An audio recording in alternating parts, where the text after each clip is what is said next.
11 April 1970, the Apollo 13 spacecraft blasted off into space from Kennedy Space Center, Florida.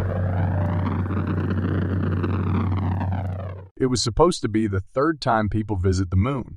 No one knew this mission would become famous not for landing on the moon, but for a life-threatening crisis that unfolded in space. Before we go ahead, let's understand the Apollo 13 spacecraft.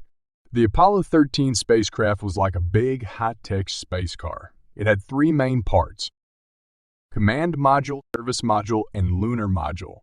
Command Module was the part where the astronauts lived.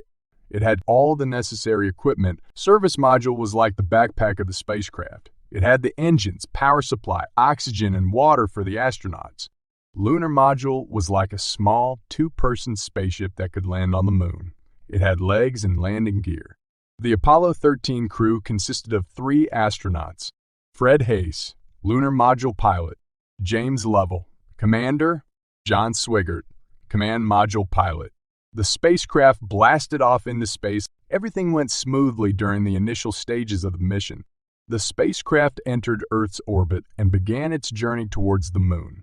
The main goals of the mission were to explore the Fra-Mauro region of the moon, do experiments, and come back safely.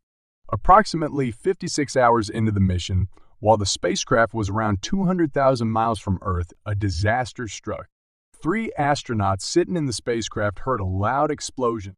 An oxygen tank in the service module exploded. "Houston, we have a problem," Commander James said. The explosion not only put the astronauts' lives in danger, but also destroyed the whole mission.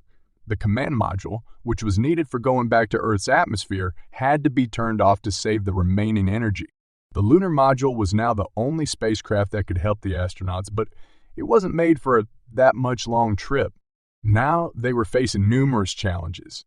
Challenge number 1, life support. The lunar module was designed to support 2 astronauts for 45 hours, not 3 astronauts for 4 days. They had to conserve water, electricity, and carbon dioxide scrubbers to ensure they had enough to last. Challenge number 2, navigation. The planned landing on the moon had to be stopped, and a new path was calculated to fly around the moon in the figure 8, using the moon's gravity to send the spacecraft back to Earth. Challenge number 3, cold temperatures.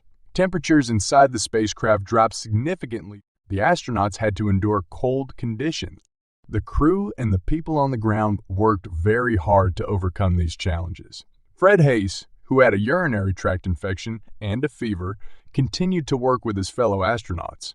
On April 17, 1970, after a long and scary journey, Apollo 13 re-entered the Earth's atmosphere.